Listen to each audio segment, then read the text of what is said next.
Chairman, Ovation Media Group, Bashorun Dele Momodu brought his years of experience, clout and connection to fore at the public presentation of 3 books in Lagos: Pendulum 1 The Writings of Dele Momodu, Pendulum 2 The Writings of Dele Momodu, and Fighting Lions, The Untold Story of Dele Momodu's Presidential Campaign, authored by his campaign manager in 2011, Ahimai Godwin Amaze. The A-Star event saw the venue, Main Hall of Nigeria Institute of International Affairs (NIA), filled to its capacity with quality guests from all walks of life.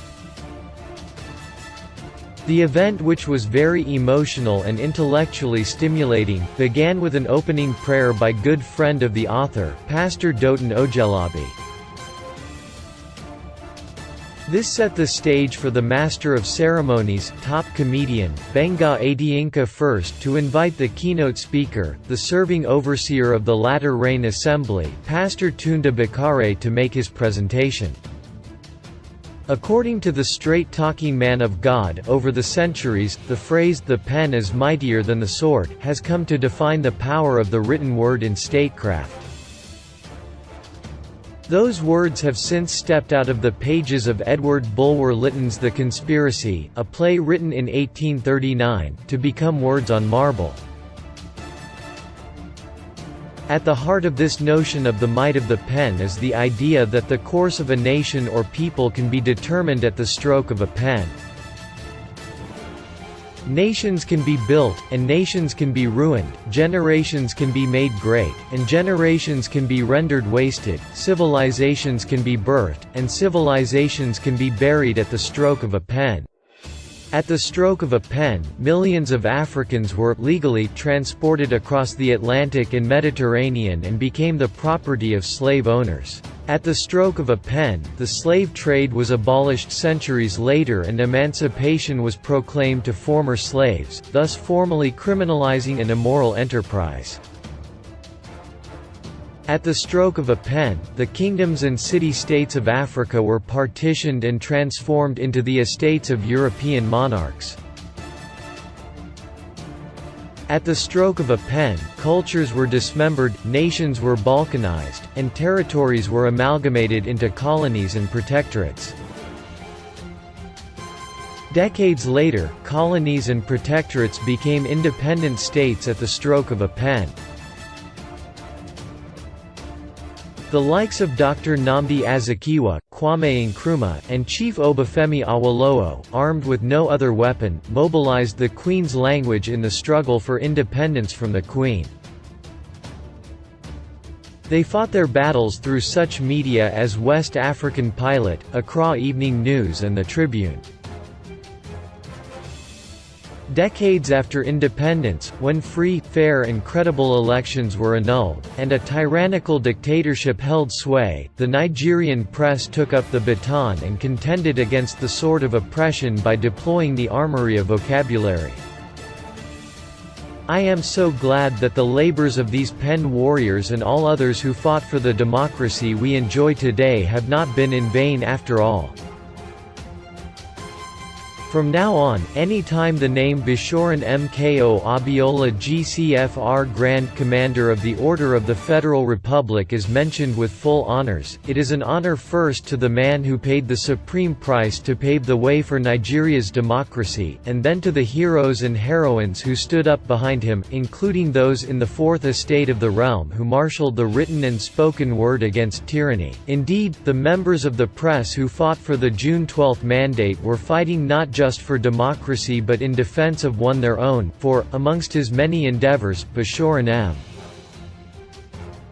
Mko Abiola was a media entrepreneur and founder of the African Concord, where Dele Momodu, the man at whose behest we are gathered here today, cut his teeth as a journalist. I totally agree with Ralph Waldo Emerson that talent alone cannot make a writer, there must be a man behind the book. Bashorun Dele Momodu and his ilk have proved themselves over the years to be real men.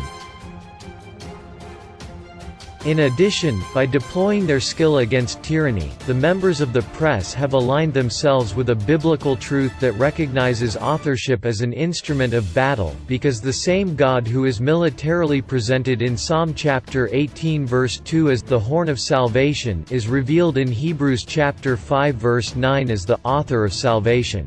Pastor Bakare maintained that the writings of Dele Momodu has over the years addressed the fundamental issues facing our nation, stating that he was confident that the likes of Momodu will intensify efforts to ensure that the welfare and security of the people as well as the overall development of our people becomes the main discourse at this pivotal moments. He went on to refer to Bashorun Momodu as pen prophet. Bakare's powerful paper gave way to a short interview with the man of the moment, Dele Momodu, conducted by veteran broadcaster and founder of WFM, Nigeria's first women's station, Mrs. Tone Okiwale Sonaya. Bashorun Momodu took time to explain the person behind MKO Abiola, his vision for the Nigerian people and everything he stood for, thanking the many that stood behind the enigma as the June 12 crisis lasted. Afterwards, seasoned journalists were then invited to review the books before they were publicly presented. Taking his turn first was the chairman, editorial board, This Day Newspapers, Mr. Olusegun Adeni, who went down memory lane, bringing to fore the life and times of Dele Momodu.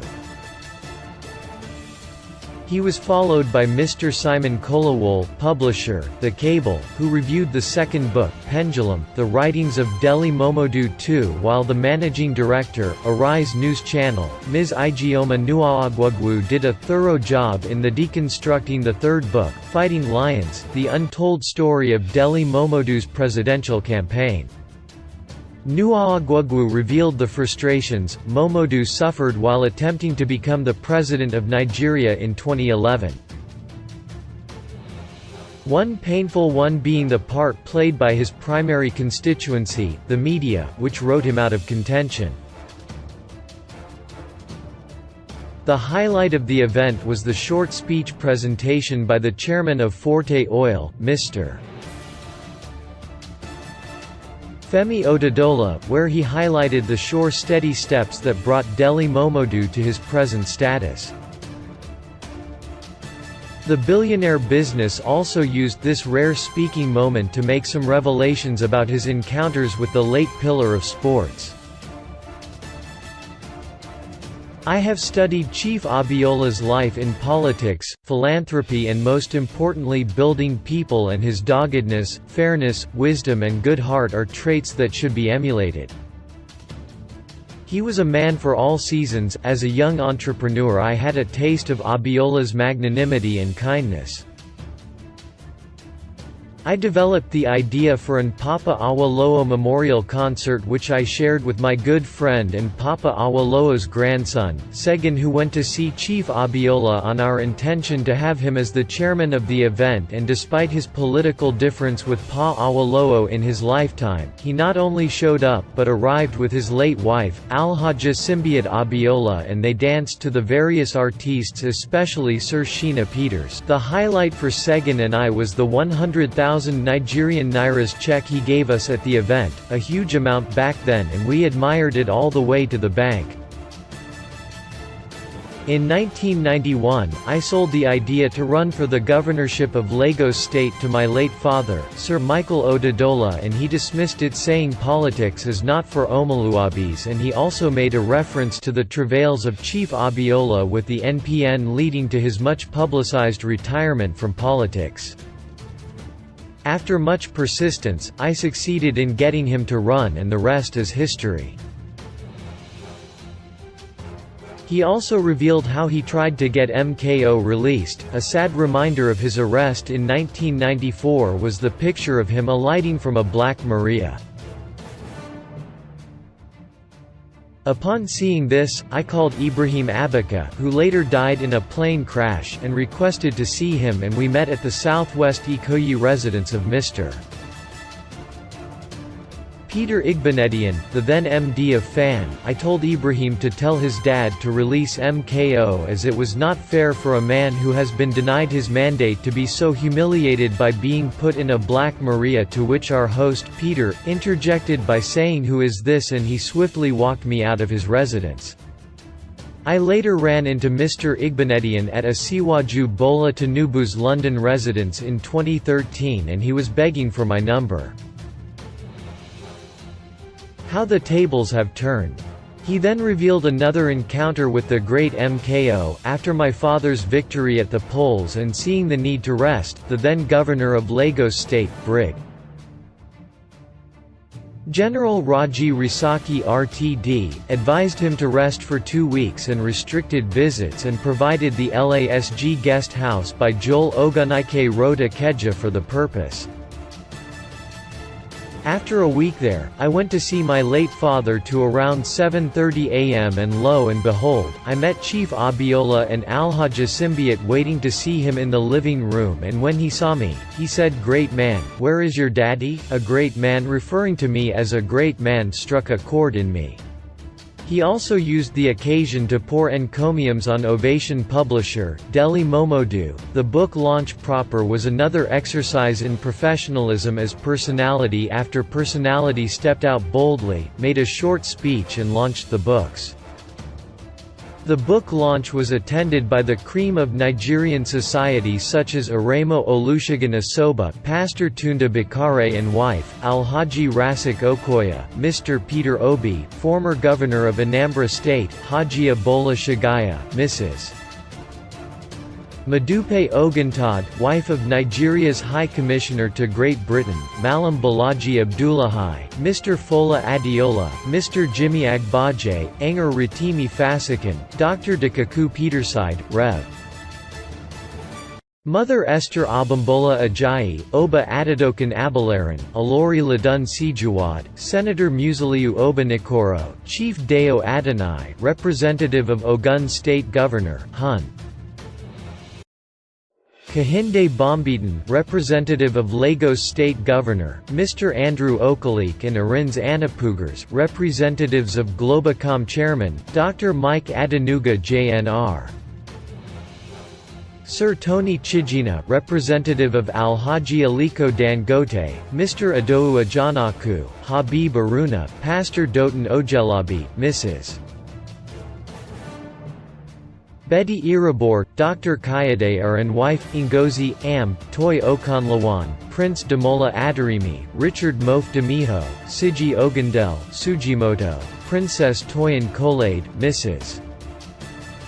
Oyinkan Badillo Okasanya, Mrs. Toyin Sariki, AIG Tunji Alapini, RTD, Mr. Kunli Bikare, Sir Benga Badillo, Ahimai Godwin Amaze, Femi Akintunde Johnson, Mr. Abisoye Fagade, Mr. Deo Adedeo, Ms. Joke Sogunro, Dr. Ruben Abadi, Simon Kolawol, Segan Adeni, Chief Donatus Ms. Igioma Nuogwagwu, Azu Arins, Biodan Oshiniboshi, Omolara Wood, Mrs. Tone Okiwale Sonaya, Whale Oluolimu, Mayor Akinpelu, Mr. Tito Okpies, Mr. Boyega Okigbenro, Mr. Benga Olunloyo, Biodan Ponle, Messrs. Lanray and Kayade Alfred, Ms. Kemi Akinyemi, Chris Kahinde Nwandu, Ms. Izuka Ogujiba, Mr. Adewale Jaffojo and members of the Abiola family.